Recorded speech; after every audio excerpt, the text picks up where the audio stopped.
This week on Deer City, USA, boogie down south as Steve and Craig Pond hunt deer in South Carolina. I'll tell you what I'm going to do. What are you going to do, Ponzi? I'm going to shoot the biggest deer in South Carolina. Then we hit Ann Arbor, Michigan and check in on a college football legend.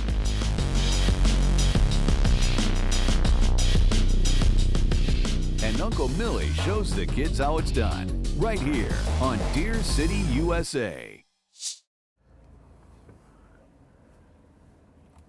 You know, if you're anything like me, I spend a lot of the off-season pulling into places like this and taking the time to glass and see if I can find the bucks that have been hiding all winter, the ones that got away, because, you know, you come to the late part of spring, early part of summer, of course, those deer are going to be starting to grow their antlers. You can find the ones that have the big bases, so you know if they've got big giant bases, they're probably going to be good bucks this fall. You're going to find the ones that have splits early, also big bucks. That's a good part of how I spend my off season. I've got files and notes, and it's what I do. You probably do a lot of the same sort of things. One of the other things I also do is during the off season, laws can change in states that can affect the way you hunt at home and in other states. Always check the laws. Sometimes it'll change the way you hunt for the better, sometimes for the worse. But here's what I'm going to tell you. For example, in the off-season last year, South Carolina made crossbow hunting fully legal. So we decided to take advantage of the first ever crossbow hunt in South Carolina. Did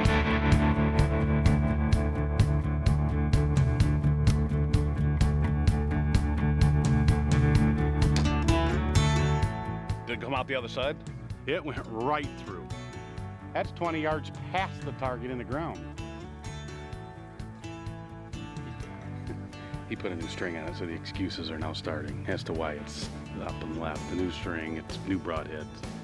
He hasn't shot this thing yet. So the good news is that Excalibur seems to be right on. Drove it right through the target, right back into these weeds. And the other good news is I think I saved, you know, the lodge a whole pile of money. This is about 2 minutes of looking right here. We might have to go over the shotgun shooting fundamentals here before we leave camp, because at Cypress Creek, they seem to have an issue on shooting these birds.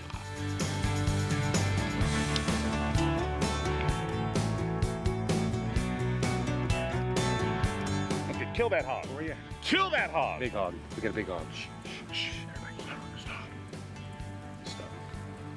You really can't say shh, quiet stalk with Millis, can you? No, no. Well, the earth moves usually when he comes up. There's really nothing quiet about that. Right.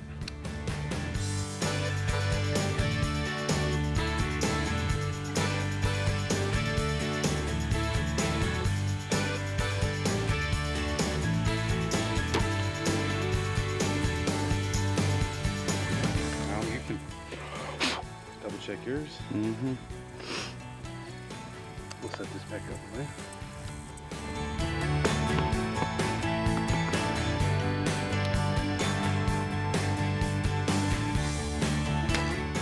Nice. We're good. We just need to make sure now we just put our arrows together. Plenty of bolts, plenty of new MX3s. See, I just really like the way the MX3s fly. I put that little extra weighted insert on the front end, and they flew good before. Just seems to give them a lot more punch. And in Florida and Argentina, killing hogs, no problem. Perfect. Yeah, I haven't, this setup's a little tweaked from what it was last year, but I've killed deer obviously with a crossbow.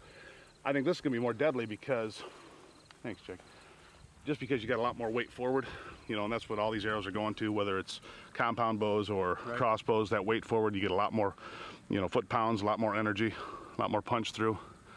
And obviously this broadhead has been through the war. It's been in the mud several times today because it blew through that first target several times. Did. So, well, our game plan now is to just let the air out of a couple of whitetails, let the air out of a couple of hogs. And maybe a gator. Maybe a gator.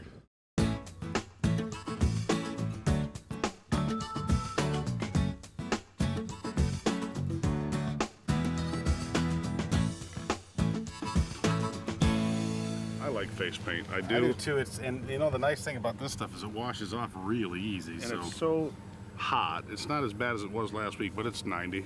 Yeah, it's warm here. But so, again, I can think of nothing else I'd rather be doing right now.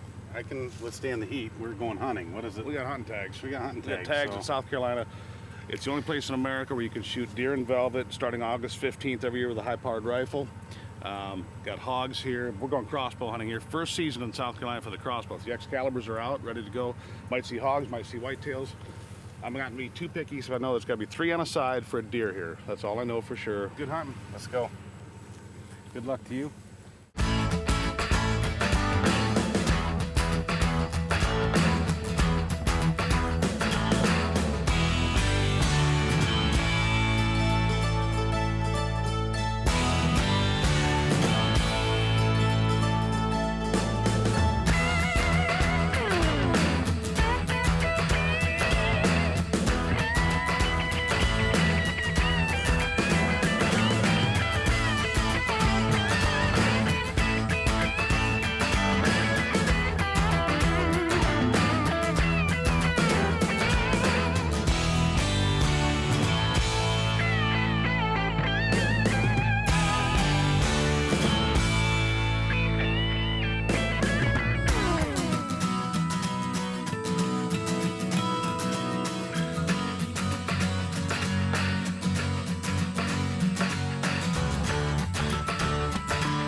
Early season hunts, I don't care if you're after elk in Arizona or New Mexico or whitetails in South Carolina, early season hunts are tough. Very tough. It's hot. It's hot, bugs are out. The bugs are out. You put up with the heat, the bugs. You got to hit this thing right on the money. But it's not like you didn't have a chance, at least a fleeting glimpse No, of success. the fact is, we were sitting in there, and he stepped out. He did. He stepped into the little 2-track lane that comes down, and he was gone. I mean, 5 seconds. We couldn't get turned, get set, get ready. He was in and he was out, but that would have been a no-brainer if he'd have just, he didn't read the script. You know, if you want to come down here with a rifle, your success rate's obviously much higher. That's true, rifles versus bows or crossbows, no matter where you hunt. If you want to use rifles, and I do sometimes, you're going to have a higher success rate. But there's something about getting close and personal with the Excalibur, and let's face it, if we kill a deer in velvet with this year, next year, could be a state record around here, because Danny's got good deer. That's right. It's being that they've just opened it up to use these crossbows here. You're right. The potential to kill the state record with a crossbow is there. So here's what we're going to do. We're going back for more youth seasons farther north where they don't have these silly little gnats, you know. Now these it's everything this thermocell can do to keep them at bay, but it's doing a pretty good job. I guarantee you, if we didn't have these with us on this trip, no, you wouldn't we'd be be suffering. You couldn't sit in the stand for 10 minutes. Oh, You'd just suffer. drive you right out of there. Drive you right out of there. Because they get right in your ears. Yeah. Right, and sometimes they bite. A little bit. Good thing I'm using the crossbow lens to pull nothing back.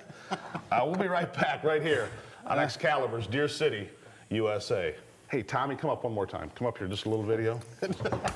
Yeah, they bite, you son of a... Well, I told you, they might be annoying, but they do bite. You know, you deal with barking dogs and all sorts of things when you're sliding into the back of populated areas and subdivisions. I don't know if we got him, but there's at least one little buck over there, maybe 2. I saw some movement and I caught just a little bit of antler, so I'm gonna look for him for just a second. Again, this is what we do. We drive around. Again, I keep a lot of notes and, you know, fill up a lot of the notebooks, probably wasted paper, but it's what I do to kind of keep track of where things are going on. You know, my friend Michael Tillman does the same thing, and last year during the season he asked me if he could borrow the Deer City truck. I wasn't quite sure why, and then later I saw the footage. Coach, what do you think? This looks like Deer City, USA to me. Think we can get some hunting back done out here in the back? Mike, you can't hunt here, but would you like to go to the game? The game? Tickets to the game? Well, yeah. Go blue, baby. Go blue. Thanks, Coach. Great to see you. Great seeing you as well. Yeah. Thanks again. Hey, folks, we're in Deer City, USA, outside of Ann Arbor, and we're looking forward to a wonderful game at the Big House.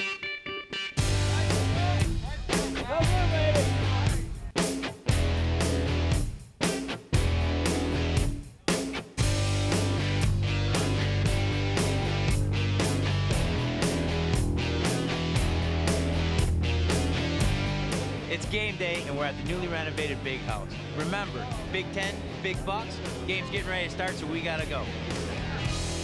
While Tillman was catching up with his old football coach, Steve was kicking off his season near Columbus, Ohio, ironically enough. Now, before we go out today, I want to check the wind because we had all this rain moving through last couple of days. And so what do I use? I use the Firefly. Why? Because it samples the wind 64 times per second, never gives me a false reading, and should tell me which way the wind is coming today, which it's coming right across our shadow hunters, right back across our arrow tracks here, coming this way. The deer should be coming from this way. It's the perfect wind. Hopefully it's the perfect night to get the Excalibur fired up and, yes, give them a, just checking, a muzzy moment.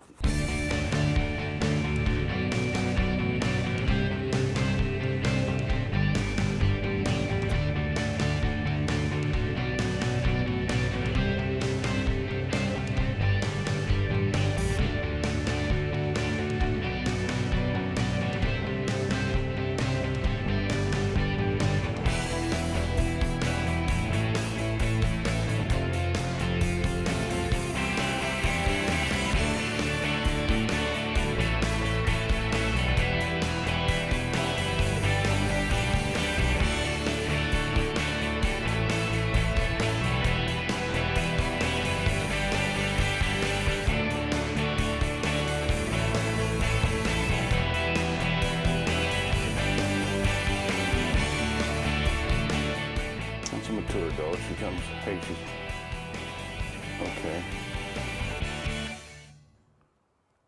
She's turning. Let me just get ready here, because I think this one might just walk to us.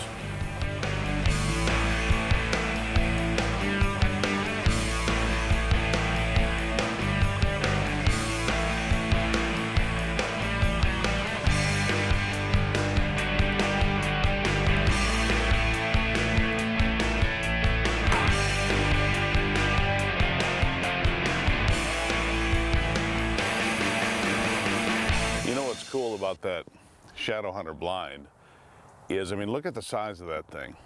This one in particular is a 6x10 custom build. I mean, Shadow Hunters, you can get them in 4x6, 5x5, 6x6. This is 6x10. They will build you anything you want. That one's in bone pile. I think it's cool. And as you see, the deer just walk right up to it. I think yeah, it's right there, in fact. Nice thing about the Luminac, not only can you see your shot placement, which obviously is important in this. Again, you can see the blood all over this. The muzzy did its job, not a nick in it. But the other thing is, let's say you're in grass like this, or you're in the woods or whatever, you can recover your equipment. Let's be honest, we did the math on this at some point. These come out to like $24 a piece. Once you put the broadhead on, you've got the Luminac in, you've got the Excalibur bolt. I mean, this is not an inexpensive piece of equipment. You want to be able to recover it whenever possible. I mean, we're all trying to make a living these days, so the Luminac can maybe help you save money along the way too. Now, early season, still September. I don't kill a lot of deer in September, generally speaking. So, yeah, right there. There she is. And like I said, I was a little high, but you know what? At that angle, with it coming down, would have caught the top of the lungs there, I think. Coming back. And there, I mean, just the power of that Excalibur is incredible. And this is all part of the deer management we have to do now. Having said that, by the out-of-state tag that I get in Ohio, I can shoot 2 antlerless deer. This is one of them. And I can shoot 1 either sex. Now you can figure out what I'm doing with that. So we're gonna get her cleaned up and out of here. It's gonna be a warm day, don't wanna leave her. And then tonight we'll come back and sit. We've had tremendous deer traffic here. We've seen a lot of little bucks, a lot of yearling bucks, does and fawns, a lot of activity in here. It's a great spot. But as you look around, I mean, there's the water tower. There are the apartment buildings. We're in this little piece of heaven, if you will, that's tucked in and surrounded by mass urbanization. This is why we call it Deer City, USA, or more accurately, Excalibur's Deer City, USA.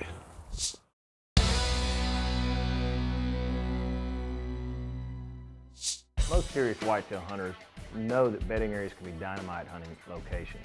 The timing of hunting those bedding locations is also very important. My personal approach, my personal strategy is to hunt back off of those bedding areas during the early season. Intercept those deer coming from those bedding areas to food sources when food is driving their behavior and therefore their movement. Also, often those are central to a property or a little more important in terms of a disturbance factor. You don't want to bust those up early in the season.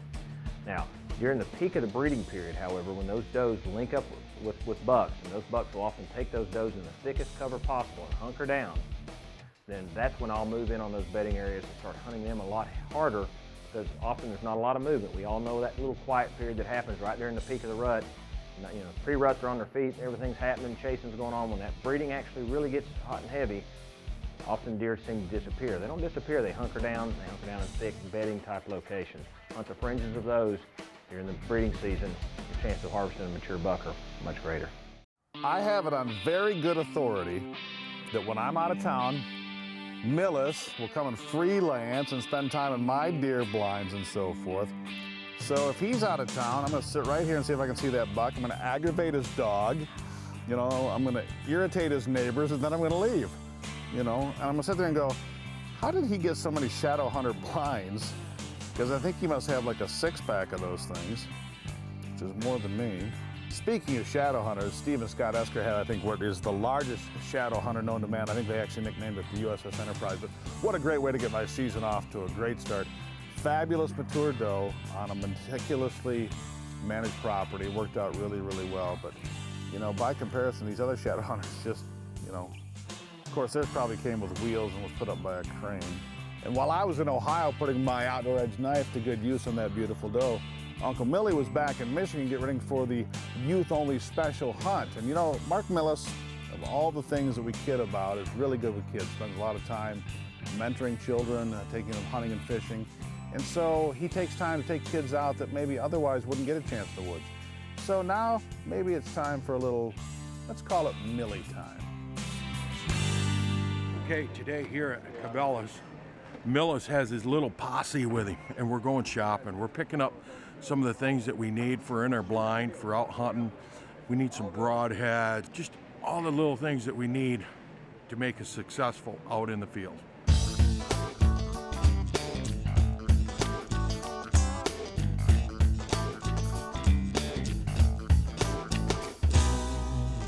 That's our swing blade right there.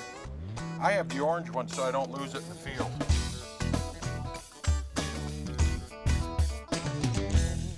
Once Uncle Millie has the kids all geared up, he takes his first-time crossbow hunter Gavin Zemer out to dial in his Excalibur. The Michigan youth season takes place in late September prior to the general archery season opener, and it's a great way to get kids a chance to get outdoors and give it a shot.